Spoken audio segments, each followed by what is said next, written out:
आपने पूछा हर समस्या का कारण क्या है और समाधान क्या है।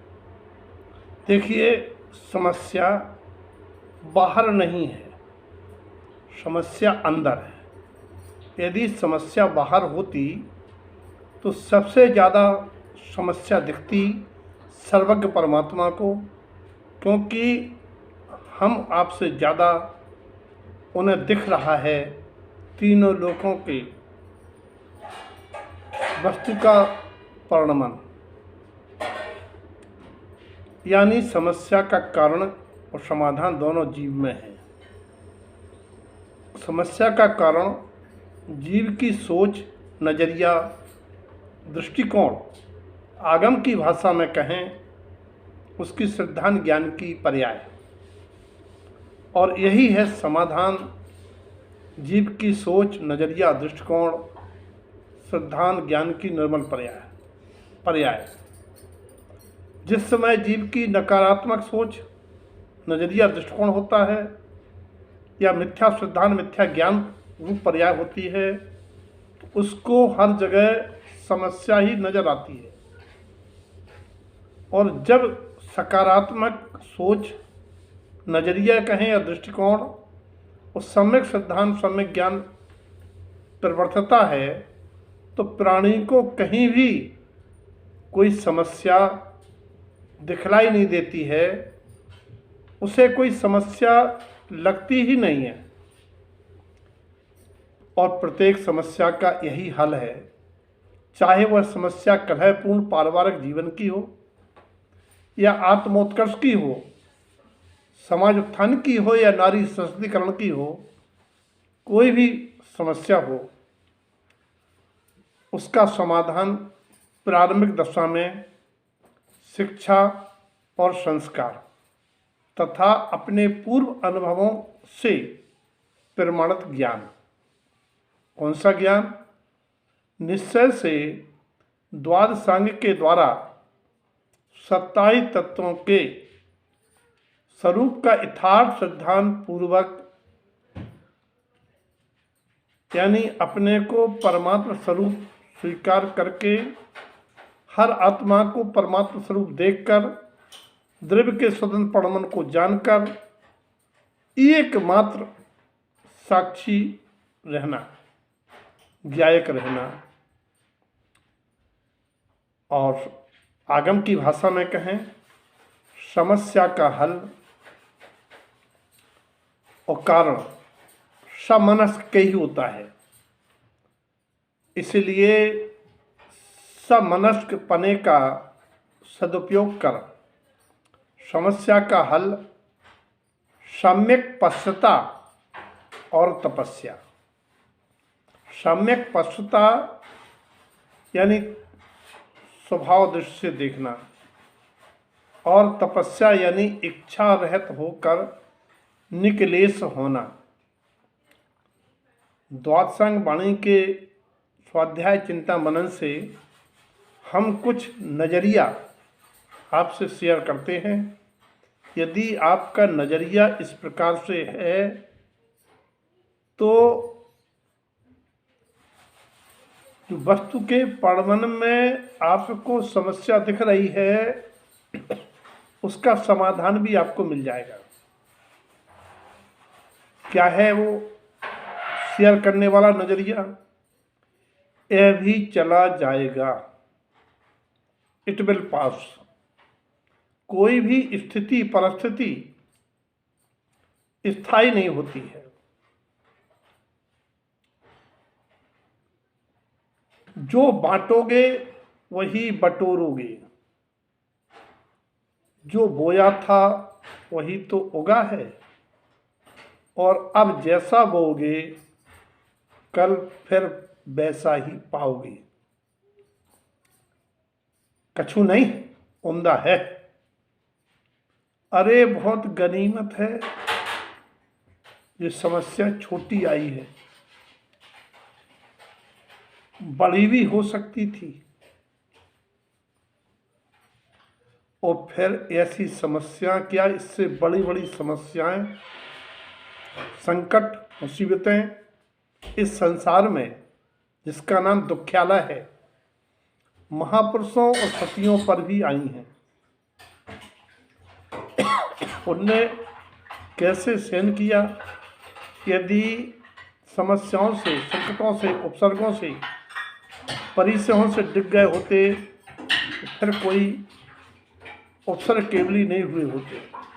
गुरुदेव यदि जहर डुबोने जैसे उपसर्गों में चिक गए होते, समझौता कर ली होते, आज आप और हम सुख का मार्ग समझ नहीं पाते। जीव और शरीरादि संयोग, दृश्य और दृष्टा, ज्ञेय और ज्ञायक, मैं और मेरे अलावा ये सारे सब भिन्न भिन्न हैं, भिन्न भिन्न थे और भविष्य में भी भिन्न भिन्न रहेंगे, ऐसा दृढ़ सिद्धांत करना।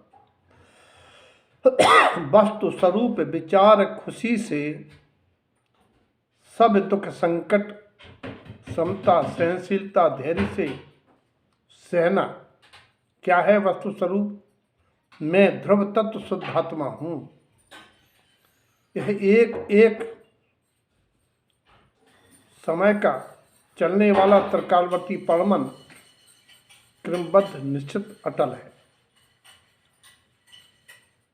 और जिनवाणी कहती हैं, भेद ज्ञान तत्व निर्णय का स्मरण हर समस्या से उत्पन्न आकुलता का विनाश करने वाला है।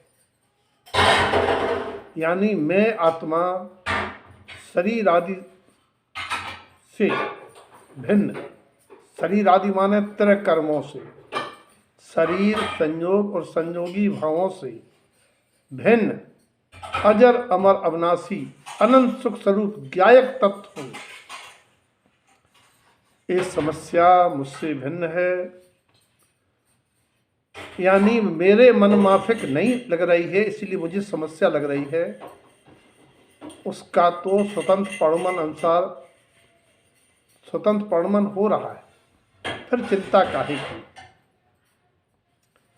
जब जान गए हो जिस समय जिस जीव का, जिस द्रव्य का, जिस स्थान पर, जिस निमित्त यानी विधान से जैसा होना है, वह अपनी तत्समय की योग्यता से होनहारवश हो रहा है, हुआ है, और न होने वाला नहीं हो रहा है।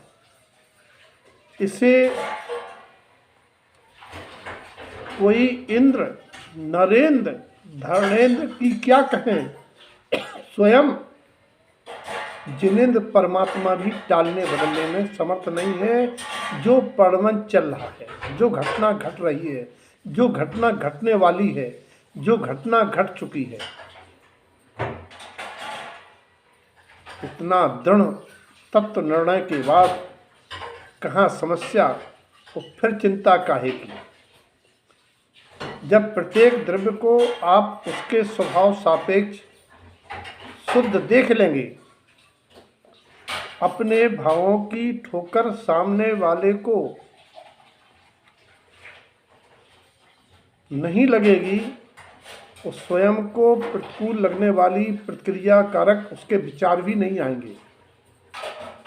यदि आप पदार्थ को सम्यक देख रहे हैं, शुद्ध देख रहे हैं, उसमें कोई दोष नहीं देख रहे हैं, उसके प्रति कोई आपकी विकारी प्रतिक्रिया नहीं है, तो कोई कारण नहीं है जो सामने वाला कोई आपको प्रतिकूलतादायक प्रतिक्रिया व्यक्त करे, और इससे नई समस्याओं की उत्पत्ति बचेगी। सर्वज्ञ परमात्मा की वाणी में आया है कि आत्मा का स्वच्छ स्वभाव है। जो भी अनुकूल प्रतिकूल निमित्त प्रतीत हो रहे हैं, यद्यपि अनुकूल प्रतिकूल होते नहीं है, ये अनुकूलता प्रतिकूलता मन की चेष्टा भ्रांति है। उसका कारण भी मेरा ही मिथ्या सिद्धांत, मिथ्या ज्ञान, अज्ञान है। जिस समय हम द्रव्य तत्व पदार्थ अस्तिकाय को समझ के जब हम परमन की स्वतंत्रता देख के 5 समवाय के ज्ञान से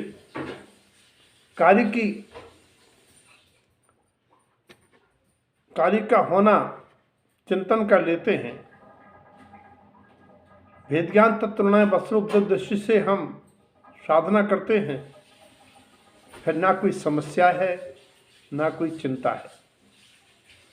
इसीलिए हर समस्या का कारण जीव में ही है, और समस्या का कारण है जीव का मिथ्या सिद्धांत, मिथ्या ज्ञान। उसका समाधान है सम्यक सिद्धांत, सम्यक ज्ञान। सभी तत्व सिद्धांती बने और निर्भयता पूर्वक मुक्ति मार्ग पर आगे बढ़ें, ऐसी सबके प्रति मंगल भावना।